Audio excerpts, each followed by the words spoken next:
সুপ্রিয় শিক্ষার্থী, আমি অর্প কুমার ব্ল্যাকবোর্ড থেকে। আজকে আমরা ঢাকা বিশ্ববিদ্যালয়ের প্রশ্নের সমাধান নিয়ে আলোচনা করব।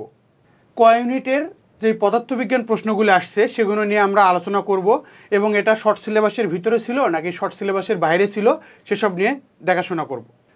প্রথম যে প্রশ্নটা ছিল ফিজিক্সের ক্ষেত্রে, প্রশ্নটা একটু লক্ষ্য করেন। দুটি ভেক্টর এ এবং বি এর যোগফল তাদের পার্থক্যের ওপর লম্ব, নিচের কোন বিবৃতিটি অবশ্যই সত্য। তাহলে দুটি ভেক্টর, একটা ভেক্টর ছিল এ আর একটা ভেক্টর ছিল হলো বি। তাহলে এখানে A plus B dot A minus B is equal to 0। যেহেতু পরস্পরের উপর লম্ব ছিল তাই এই দুটোর গুণফল হবে হলো 0। এখন এটাকে যদি আমরা গুণ করে দিই তাহলে কি হবে দেখেন, এ ডট এ, এই যে এর সাথে এ গুণ করলাম, তারপর এর সাথে বি গুণ করব, তাহলে হবে মাইনাস এ ডট বি, তারপরে বি এর সাথে এ গুণ করব, প্লাস এ ডট বি, তারপর প্লাসে মাইনাসে minus B dot B is equal to 0। আমরা ভেক্টরে যারা শুরুর দিকে পড়ছি, যারা একটু বেসিক জানি বা এরকম এমসিকিউ আমরা সলভ করছি যে A dot A equal to কী লেখা যায়, এ ডট এ সমান সমান লেখা যায় হলো এ স্কোয়ার। এখানে এ ডট বি এটা হলো কাটা, তাহলে এখানে থাকবে কি minus B square is equal to 0। এটাকে যদি আমরা অপর পাশে নিয়ে যাই তাহলে হবে A square is equal to B square, অথবা লেখা যায় এ ইজিক্যাল টু বি। এটা এ ইজিক্যাল টু বি, এটাকে যদি আমরা এভাবে লিখি পরম মান এ ভেক্টর ইজিক্যাল টু পরম মান বি ভেক্টর, তাহলে এই ম্যাথের অ্যান্সার যেটা আসে সেটা হলো পরম মান এ ভেক্টর ইজিক্যাল টু পরম মান বি ভেক্টর। তার মানে এখানে আমার এই অ্যান্সারটা হলো এ নাম্বার। এম ভরের এবং 2m ভরের দুটি আয়তকার বাক্স একটি ঘর্ষণহীন আনুভূমিক পৃষ্ঠে একটি দড়ি দ্বারা সংযুক্ত আছে। এফ মাত্রার একটি সম্মুখ বল দ্বারা ভারী বাক্সটিকে ডান দিকে টানা হচ্ছে, ফলে হালকা বাক্সটি দড়ি দ্বারা টান অনুভব করলে দড়িটির টান কত। তাহলে এটা আমরা একটু চিত্র সাহায্যে দেখার চেষ্টা করি। একটা বস্তু ছিল হলো এম ভরের, আর একটা বস্তু ছিল হলো 2m ভরের। এই দুটা বস্তুকেই আমরা টানতেছি কী বলে, এফ বলে টানতেছি। এখন দেখেন এই দুটা বস্তুর ক্ষেত্রে যে ত্বরণটা আসবে আমরা আগে সেই ত্বরণটা বের করব। তাহলে ত্বরণ বের করার সূত্র আমরা কি জানি, A equal to F by M. এখানে এমটা কত হয়েছে, M plus 2m is equal to আসে কত, A equal to F by 3m।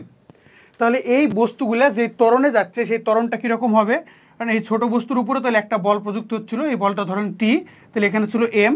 এই বস্তুটা কোন ত্বরণে যাচ্ছিল, এই যে এ ত্বরণে বস্তুটা যাচ্ছিল, তাহলে এই ত্বরণ দিয়ে আমরা এটা বের করতে পারবো। সূত্র কী হবে, টি ইজিক্যাল টু এম এ। তাহলে এখানে এম তো এম থাকলো, আর এ ইজিক্যাল টু যেটা পাইলাম কি এফ ডিভাইডেড বাই 3m, তাহলে এই যে এম কাটা, তাহলে আসলো কত এফ ডিভাইডেড বাই 3। তাহলে এই কোশ্চেনের যে অ্যান্সারটা হবে সেটা হলো এফ ডিভাইডেড বাই 3। 10 গ্রামের একটি ভর ঘর্ষণহীন একটি আনুভূমিক তলের উপর দিয়ে গিয়ে দেওয়ালের সাথে সংযুক্ত একটি আনুভূমিক স্প্রিংকে এত বেগে আঘাত করে, যদি স্প্রিংটির স্প্রিং ধ্রুবকের মান 400 নিউটন পার মিটার হয় তাহলে এটিতে সর্বোচ্চ সংকোচন কত হবে। তাহলে এটার ক্ষেত্রে আমরা যেটা করব, এটা একটা স্প্রিং ছিল, এখানে এই স্প্রিংয়ের উপর একটা বস্তু তার গতি শক্তি দিয়ে মানে বেগ এবং ভর দুটা দিয়ে আঘাত করতেছে। আঘাত করার ফলে কি হবে, বস্তুটা একটু সংকুচিত হবে। তাহলে এই বস্তুটার কত পরিমাণ সংকোচন হয়েছে সেটা আমরা বের করব। এটার ক্ষেত্রে আমরা যে সূত্রটা জানি, গতিশক্তি half M V square is equal to half K X square. এখান থেকে আমরা উভয় পক্ষ থেকে হাফটা কেটে দিতে পারি। এখন দেখেন এখানে এম তো কত ছিল, এম এর কোনো ভ্যালু নাই। এখানে ভি এর ভ্যালু কত ছিল, ভি এর ভ্যালু ছিল হলো 6 মিটার স্কোয়ার। এম এর একটা ভ্যালু আছে 10 গ্রাম, তাহলে 10 গ্রামকে আমরা যদি কেজিতে কনভার্ট করি তাহলে কি হবে, 6 স্কোয়ার 10 গুণন 10 ইনভার্স 3। এখানে কে এর মান কত, স্প্রিং ধ্রুবকের মান হলো 400 গুণন এক্স স্কোয়ার। এখান থেকে আমরা এক্স স্কোয়ারের মানটা সমাধান করব। তাহলে 6 এর উপর স্কোয়ার দিলে হবে কত 36, 36-এর সাথে 10 গুণ করলে হবে হলো 360। তাহলে X square is equal to 360 divided by 400 গুণন 10 ইনভার্স 3। এখন তাহলে আসে কি এক্স স্কোয়ার ইজিক্যাল টু 360 দিয়ে যদি আমরা 400 কাটি 4 নং 36 9 আর এখানে হবে হলো 10 9/10 আসে হলো 9/10 গুণন 10 ইনভার্স 3 9/10 গুণন 10 ইনভার্স 3 10কে যদি আমরা 9 দ্বারা ভাগ করি এখানে কিন্তু আমরা কোনো ক্যালকুলেটর ইউজ করতে পারবো না সেক্ষেত্রে 10কে 9 দ্বারা ভাগ করলে আমাদের আসবে হলো x² = 0.9 গুণন 10 ইনভার্স 3 এখন 0.9কে যদি আমরা রুট করি তাহলে আসবে কত আসবে হলো এটাও ক্যালকুলেটর ছাড়া যদি আমরা করি তাহলে কিভাবে করব 9/10 / 1000 x² আসে হলো এতটুকু x² = 9/10 / 1000 তাহলে x² আসবে কত 9/10,000 তাহলে এখান থেকে x² এটাকে আমরা ফিজিক্সের ভাষায় কীভাবে লিখতে পারি 9 গুণন 10 ইনভার্স 4 তাহলে এখান থেকে x আসবে কত 3 গুণন 10 ইনভার্স 2 মিটার এই 3 গুণন 10 ইনভার্স 2 মিটারকে যদি আমরা সেন্টিমিটারে করি তাহলে এটা আসবে হলো 3 সেন্টিমিটার তাহলে এই ম্যাথের ক্ষেত্রে যে অ্যান্সারটা হবে সেটা হচ্ছে আমাদের 3 সেন্টিমিটার এখন আমরা যদি 4 নম্বর কোশ্চিনে আসি 4 নম্বর কোশ্চিনটা একটু পড়ি এটা হলো চ্যাপ্টার 6 এর প্রশ্ন চাঁদের অভিকর্ষ ত্বরণ পৃথিবীর অভিকর্ষ ত্বরণের 6 ভাগের 1 ভাগ চাঁদের অভিকর্ষ ত্বরণ পৃথিবীর অভিকর্ষ ত্বরণের 6 ভাগের 1 ভাগ তাহলে এখানে দেওয়া আছে কি দেওয়া আছে হলো gm / ge = 1/6 প্রথমত আমাদের এটা দেওয়া আছে gm / ge = 1/6 তাহলে gm এর ক্ষেত্রে আমরা অভিকর্ষ ত্বরণের সূত্র কি জানি gmm / rm² এখানে gme / re² কত 1/6 এতটুকুতে কারো কোনো সমস্যা নাই এখানে আমাদের কি কি কাটাকাটি যায় gmটা কাটা যায় তাহলে কি থাকে mm / me গুণন re/rm তার উপর স্কোয়ার = 1/6 পরের অংশটুকু আমরা লক্ষ্য করি চাঁদের ব্যাসার্ধ পৃথিবীর ব্যাসার্ধের 1/4 1/4 হলে এখানে উল্টে গিয়ে যেটা থাকবে সেটা হলো mm / me = 1/6 গুণন 16 এই যে 1/4 মানে 1/4 এর উপর স্কোয়ার দিলে যেটা আসে 16টাকে এখানে লিখলাম তাহলে এখানে থাকবে me = 1/96 তাহলে এখানে m আমরা বের করব কত চাঁদের ভরটা বের করব পৃথিবীর ভর m এর তুলনায় চাঁদের ভর কত পৃথিবীর ভর m এর তুলনায় চাঁদের ভর কত তাহলে এখানে m আসবে কত এই যে 90 m/96 এই প্রসেসটা ফলো করলে এই ম্যাথটা সলভ করা যাবে পরের কোশ্চেন আসি পরের কোশ্চেনটা হলো ইয়াং গুণাঙ্ক চ্যাপ্টার 7 এর কোশ্চেন দেখেন একটি ইস্পাতের তারের উপাদানের ইয়াং গুণাঙ্ক কত y যদি তারের ব্যাস দ্বিগুণ করা হয় তাহলে পরিবর্তিত ইয়াংয়ের গুণাঙ্ক কত হবে এখানে আমাদের কি নিয়ে কাজ করতে বলছে উপাদান নিয়ে কাজ করতে বলছে যদি ইস্পাতটা তামা দিয়ে গঠিত হয় তাহলে এর উপাদানটা কোনো সময়ই পরিবর্তন হবে না মানে ইস্পাতের ব্যাস দ্বিগুণ করুক ব্যাসার্ধ দ্বিগুণ করুক আয়তন দ্বিগুণ করুক যাই দ্বিগুণ করুক এর উপাদানের কোনো পরিবর্তন হবে না তাহলে আমাদের উত্তরটা হবে কত পূর্বের সমান উপাদানের কোনো পরিবর্তন হয় না পরের কোশ্চেনটা দেখো একটি কণা এ বিস্তার সরল সন্ধিত স্পন্দনের স্পন্দন হচ্ছে সাম্য অবস্থা থেকে কত দূরে কণাটির বিভব শক্তি তার মোট গতি শক্তির বা মোট শক্তির 1/4 হয় এই ম্যাথের ক্ষেত্রে আমরা যেটা করব এটা হলো চ্যাপ্টার 8 এর কোশ্চেন চ্যাপ্টার 8 এর কোশ্চেনটা একটি কণা এ বিস্তারে সরল সন্ধিত স্পন্দনে স্পন্দিত হচ্ছে সাম্য অবস্থা থেকে কত দূরত্বে কণাটির বিভব শক্তি তার মোট শক্তির 1/4 হবে এটা হচ্ছে চ্যাপ্টার 8 এর কোশ্চেন এক্ষেত্রে আমরা যেটা করব সেটা হলো হাফ স্প্রিংয়ের গতিশক্তি বা মোট শক্তি হাফ কে x² তার টোটাল শক্তি হাফ কে a² এটার কত গুণ হবে বলছে 1/4 মানে হলো 1/4 এখান থেকে আমরা x এর ভ্যালুটা বের করব এই যে হাফকে উভয় পক্ষ থেকে কাটা তাহলে এখানে থাকবে কত x² a² × 1/4 এখানে উভয় পক্ষ যদি আমরা রুট করি তাহলে x থাকবে কত a/2 তাহলে এই প্রশ্নের অ্যান্সার যেটা হবে সেটা হলো a/2 নিচের কোনটি পোলারাইজার নয় এটা আমরা থিওরিটিক্যাল প্রশ্ন, এটা আমরা যারা পড়ছি তারা জানি, এটার অ্যান্সার হলো বি নাম্বার। পরের কোশ্চেন দেখেন, এসটিপিতে একটি আদর্শ গ্যাসকে প্রথমে তার প্রাথমিক আয়তনের 1/3 সংকুচিত করা হয় এবং তারপর প্রসারিত হতে দেওয়া হয় যতক্ষণ না তার চাপ প্রাথমিক চাপের অর্ধেক হয়। উভয় প্রক্রিয়ায় গ্যাসের তাপমাত্রা স্থির থাকে। প্রশ্নটা কিন্তু হিউজ বড়, কিন্তু এই প্রশ্নের মধ্যে আমাদের ইনফরমেশন হলো শুধুমাত্র এতটুকু যে গ্যাসের তাপমাত্রা স্থির থাকে। গ্যাসের তাপমাত্রা স্থির থাকলে কি হবে, সেটা হলো সমষ্ণ প্রক্রিয়াই হবে, এটা আমরা সবাই জানি। যদি গ্যাসের প্রাথমিক অভ্যন্তরীণ শক্তি ইউ হয়ে থাকে তাহলে এর চূড়ান্ত অভ্যন্তরীণ শক্তি কত হবে? তাহলে এখানে আমরা জানি সমষ্ণ প্রক্রিয়ায় অভ্যন্তরীণ শক্তির বা অন্তস্থ শক্তির কোনো পরিবর্তন ঘটে না। অন্তস্থ শক্তির কোনো পরিবর্তন কি হয় বলো তো? অন্তস্থ শক্তির পরিবর্তন ঘটে না। তাহলে ডিইউ ইজিক্যাল টু 0। অন্তস্থ শক্তির পরিবর্তন ঘটে না, তার মানে কি পূর্বে যেটা ছিল সেটা হবে এটার অ্যান্সার। তাহলে এটা আমার পূর্বে অভ্যন্তরীণ শক্তি কত ছিল? ইউ পরিমাণ। তাহলে আমাদের এই ম্যাথের অ্যান্সার হবে হলো ইউ। এটা হলো সেকেন্ড পেপারের চ্যাপ্টার 2 এর কোশ্চিন। পাত দূরত্ব ডি এবং ধারকত্ব সি, এমন একটি সমান্তরাল পাত ধারকের পাত দুটির মাঝখানে d/2 পুরুত্ব বিশিষ্ট একটি ধাতব পাত স্থাপন করা হলো, নতুন ধারকত্ব নির্ণয় করো। এই যে দূরত্ব দিয়ে যে ধারকত্ব নির্ণয়, সেটার আমরা সূত্র জানি কি? C is equal to epsilon naught divided by D, এই সূত্রটা আমরা জানি। তাহলে এখানে আমাদের মাঝখানের দূরত্ব কত ছিল? হলো d/2। তাহলে এখানে সূত্র কি হবে? সি নিউ মানে নতুন ধারকত্ব equal to epsilon naught A divided by, এখানে দূরত্বটা আমাদের কত ছিল? d/2। তাহলে এখানে আমরা সি নিউ ইজিক্যাল টু লিখতে পারি 2 epsilon naught A divided by D. তাহলে এই যে এখানে লক্ষ্য করেন epsilon naught A divided by D, এটা সমান সমান আমরা কি লিখতে পারি? C new equal to 2c। তাহলে এই যে নতুন ধারকত্ব কত হবে? 2c পরিমাণ। এটা আমরা চিত্র আঁকে বিশালভাবে করতে পারতাম, যেহেতু আমাদের এটা সহজ প্রসেসে হয়ে যায় সেহেতু আমরা এখানে সহজ প্রসেসে করার ট্রাই করছি, যেহেতু এগুলো এমসিকিউ আসছে। যদি রিটেনে আসতো তাহলে এগুলো আমরা সামান্তরিক আঁকায়া মধ্যবর্তী দূরত্ব ডি ধরে তারপর ডিটেলসভাবে করতাম।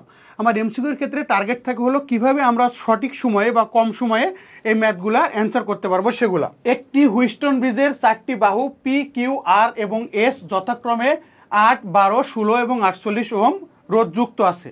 ব্রিজটিকে সাম্যাবস্থায় আনতে চতুর্থ বাহুতে কত মানের রোধ কিভাবে সংযুক্ত করতে হবে? এটা হলো চলতরিতের কোশ্চিন এবং হুইস্টন ব্রিজ রিলেটেড কোশ্চিন। এক্ষেত্রে দেখেন হুইস্টন ব্রিজের আমরা যে সূত্র জানতাম P/Q ইজিক্যাল টু R/S। তাহলে এসটা আমার কোন বাহু? চতুর্থ বাহু। আমরা কাজ করব কোন বাহু নিয়ে? এই যে চতুর্থ বাহু নিয়ে। তাহলে এখানে কি হবে? 8/12 ডিভাইডেড বাই 16/S। তো এখান থেকে আমরা এস এর মানটা বের করব। এস ইজিক্যাল টু 12 গুণন 16 ডিভাইডেড বাই 8। তাহলে এখানে আসে কত? 8 দিয়ে যদি আমরা 16 কাটি, 8 2 16, এস ইজিক্যাল টু আসে হলো 24 ওহম। এখন দেখেন এই যে আমাদের নিউ এস বা নতুন এস এর যে মানটা আসছে সেটা হচ্ছে কত? 24। আর আমাদের পুরাতন এস এর মানটা কত ছিল? 48। যদি এই মানের চেয়ে এই মানটা বড় হয় তাহলে আমরা সেটা যুক্ত করব কিভাবে? সমান্তরালে। তাহলে সমান্তরালে যুক্ত করলে এটা আমাদের কি হবে? অ্যান্সার হবে হলো 48, এখানে 0 হবে না, 48 ওহম প্যারালাল। তাহলে এই ম্যাথের অ্যান্সারটা হবে হলো 48 ওহম প্যারালাল সংযুক্ত করতে হবে। নেক্সট কোশ্চেনটা আমরা দেখি। একটি ধাতুর উপর সবুজ আলো আপতিত হলে ফটোইলেকট্রিক নির্গত হয়। কোন আলো আপতিত হলে ফটোইলেকট্রিক নির্গত হয়? সবুজ আলো নির্গতিত হলে ফটোইলেকট্রিক নির্গত হয়। নিচের কোন বর্ণের আলো আপতিত হলে ওই তল থেকে অবশ্যই ফটোইলেকট্রন নির্গত হবে? এটার ক্ষেত্রে আমরা যেটা জানি বেনি আর সহকলা, বেনি আর সহকলা কি হবে? বেগুনি, আসমানি, সবুজ, হলুদ,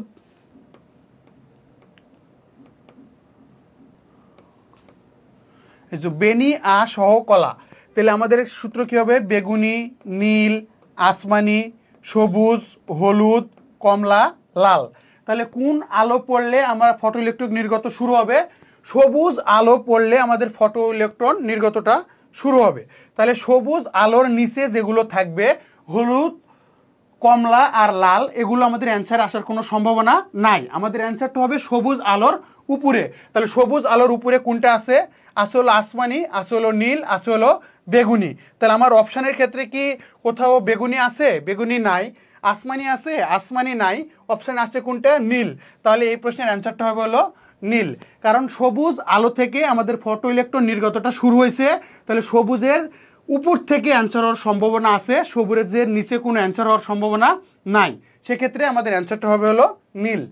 পরের কোশ্চেন দেখেন, হাইড্রোজেন পরমাণুর আদি শক্তিস্তর Ni থেকে চূড়ান্ত শক্তিস্তর Nf এ স্থানান্তরের ফলে নিম্নলিখিত কোনটির ক্ষেত্রে সর্বাধিক গতিশক্তি নির্গত হয়? গতিশক্তি সর্বাধিক নির্গত হবে কখন? যখন N1 এবং N2 এর মধ্যে ডিফারেন্সটা যদি কম থাকে তাহলে আমরা গতিশক্তিটা সর্বোচ্চ পাবো। এটা হলো এমসিকিউ এর ক্ষেত্রে শর্টকাটে প্রয়োগ করার টেকনিক। যদি N1 এবং N2 এর মধ্যে ডিফারেন্সটা কম থাকে তাহলে আমাদের গতিশক্তিটা সর্বোচ্চ নির্গত হবে। তাহলে এই প্রশ্নে যেটা লক্ষ্য করো, Ni এবং Nf এর মধ্যে ডিফারেন্স কত? 82। অনেক হিউজ ডিফারেন্স, সেহেতু এখানে সর্বোচ্চ গতিশক্তি পাওয়া যাবে না। এটার ক্ষেত্রে যেটা হয়েছে, N1 এর চেয়ে N2টা হয়ে গেছে বড়। যদি 1 থেকে 2 বড় হয়ে যায়, যদি N1 এর চেয়ে N2টা বড় হয়ে যায় তাহলে এখানে সর্বাধিক শক্তি পাওয়া যাবে না। যদি এরকমটা হয় যে N1 গ্রেটার দেন N2, তাহলে আমরা, এবং যদি মানটা কাছাকাছি থাকে তাহলে আমরা এখানে সর্বাধিক শক্তিটা পাবো। সেক্ষেত্রে আমাদের অ্যান্সারটা হলো ডি নাম্বার। পরের প্রশ্ন দেখি আসো। দুটি এক পারমাণবিক আদর্শ গ্যাস পরস্পরের সাথে তাপীয় সাম্যাবস্থায় আছে। এ গ্যাস M ভরের অণু দ্বারা গঠিত এবং বি গ্যাস 4M ভরের অণু দ্বারা গঠিত। এ গ্যাসের আয়তন বি গ্যাসের আয়তনের দ্বিগুণ। এদের চাপের অনুপাত বের করো। তাহলে এই ম্যাথটা আমরা যে সূত্রটা করতে পারবো সেটা হলো PA VA equal to NRT বা NART। সেমভাবে এখানে যদি আমরা করি PB VB equal to NBRT, আমাদের এখানে বের করতে বলছে কত? PA আর VB এর অনুপাত বের করতে বলছে। তাহলে এখানে যদি আমরা অনুপাত করি PA VA divided by PB VB equal to NART divided by NBRT। এখানে দেখো তাপমাত্রাটা বলছে কত? সাম্যাবস্থা, মানে টিটি সমান, আরটাও ধ্রুবক, সেহেতু আর আর আউট। এখান থেকে যেটা থাকবে সেটা হলো PA অনুপাত PB ইজিক্যাল টু, ওঠার এপাশে হলো VB ডিভাইডেড বাই VA গুণন, এখানে থাকে NA ডিভাইডেড বাই NB। তাহলে এখানে NA সমান সমান আমরা কী লিখতে পারতাম? WA divided by MA divided by WB divided by MB। এই প্রশ্নে যেহেতু আদি পরিমাণ দেওয়া নাই সেহেতু WA ইজিক্যাল টু WB। তারপরে যেটা হবে PA divided by PB equal to, এই যে VB বাই VA এটার মান হলো হাফ, গুণন এটা হলো MA এর মানটা কত হবে? এ গ্যাস M ভরের অণু দ্বারা গঠিত এবং বি গ্যাস 4M ভরের অণু দ্বারা গঠিত। তাহলে MA ইজিক্যাল টু ছিল হলো M আর MB ছিল 4M। তাহলে এখানে MB এর মানটা বসাই 4M আর MA এর মানটা ছিল M, এই যে MM কাটা, এখানে থাকে হলো 4/2 ইজিক্যাল টু 2। তাহলে PA আর PB এর অনুপাতটা হলো, এই যে অ্যান্সারটা হবে হলো আমার ডি নাম্বার 2। পরের কোশ্চেনটা আসি। পরের কোশ্চেনটা হলো বুলিয়ান বীজগণিত থেকে A plus A dot B এর সমতুল্য কোনটি? এটা আমরা আইসিডিতে পড়ছি। এখান থেকে যদি আমরা A কমন নিয়ে নিই তাহলে থাকে কত? 1 প্লাস B। তাহলে কোনো সংখ্যার সাথে বা 1 প্লাস 0 ইজিক্যাল টু কত হয়? 1 হয়। তাহলে 1 এর সাথে কোনো কিছু যোগ করলে সেটা হলো 1ই হয়। আবার 1 এর সাথে যদি কোনো সংখ্যা গুণ করি তাহলে আমাদের সেই সংখ্যাটাই হবে। তাহলে এখানকার অ্যান্সার হবে কত? A number. নেক্সট কোশ্চেনটা আমরা দেখি। ধরো পৃথিবীর ব্যাস বরাবর একটি সুড়ঙ্গ খনন করা হলো এবং পৃথিবীর পৃষ্ঠ থেকে একটি ক্ষুদ্র বস্তুকে সুড়ঙ্গের মধ্যে ছেড়ে দেওয়া হলো। বস্তুটি যখন পৃথিবীর কেন্দ্রে পৌঁছাবে তখন মুক্তিবেগ VE এর সাপেক্ষে বস্তুটির বেগ নির্ণয় করো। তাহলে মুক্তিবেগের সাপেক্ষে আমরা কি নির্ণয় করব? মুক্তিবেগের সাপেক্ষে আমরা নির্ণয় করব হলো বেগ। তাহলে এখানে আমরা পর্যায়কালের একটা সূত্র জানি, T ইজিক্যাল টু 2π√L/g অথবা 2π√M/k। এই সূত্রগুলো আমরা জানি। এই ক্ষেত্রে যেটা সূত্র হবে T ইজিক্যাল টু 2π√R/g। এতটুকু আমরা Vmax-এর সূত্র জানি, Vmax equal to omega A। এগুলো আমরা বেসিক থেকে জানি। ওমেগা সমান সমান আমরা কি লিখতে পারি? √K/M into A। তাহলে পৃথিবীর যেটা ব্যাসার্ধ সেটাই হবে সর্বোচ্চ বিস্তার। এখানে আমরা লিখতে পারি হলো K এর জায়গায় চেঞ্জ হয়ে যাবে G divided by R into R, তাহলে এখানে লেখা যায় রুট ওভার আর জি। তাহলে এখানে আমাদের যে সর্বোচ্চ বেগটা আসছে, সর্বোচ্চ বেগটা কত আসছে, V max equal to root R G. আমরা এখানে মুক্তিবেগের ক্ষেত্রে যেটা জানি, V is equal to root over 2g R, এটা আমরা মুক্তিবেগের সংজ্ঞা থেকে জানি। তাহলে আমরা কার সাপেক্ষে বের করব, মুক্তিবেগ ভির সাপেক্ষে বস্তুটির বেগ বের করব। তাহলে কি লিখব, V E divided by V max is equal to আসে কত, ভি এর মান আমার ছিল হলো রুট ওভার 2g আর ডিভাইডেড বাই এখানে আসলে রুট জি আর। তাহলে রুট জি আর কাটা, তাহলে এখানে থাকে কত, V e divided by V max is equal to root 2 divided by 1। তাহলে হলো V max is equal to কী হবে, V max is equal to V e divided by root 2। তাহলে আমার যেই মোট বেগটা আসবে সেটা হলো মুক্তিবেগের কত, 1/√2। এই যে এই অংশটা আশা করি আমরা এই যে ফিজিক্সের এমসিকিউ যেই প্রশ্নগুলো আসছিল সেগুলো বুঝতে পারছি। এবং একটা বিষয় খুব অ্যালার্মিং যে ফিজিক্সের ক্ষেত্রে শর্ট সিলেবাসের বাইরে কোনো প্রশ্ন আসে নাই। আমরা যদি বেসিক সহ পড়ে থাকি তাহলে এই প্রশ্নগুলো অ্যান্সার করা আমাদের জন্য খুব একটা কঠিন ছিল না। তো বেসিক সহ সকল কোর্স পাইতে আমরা সবাই ব্ল্যাকবোর্ডের সাথেই থাকি। সবাইকে ধন্যবাদ।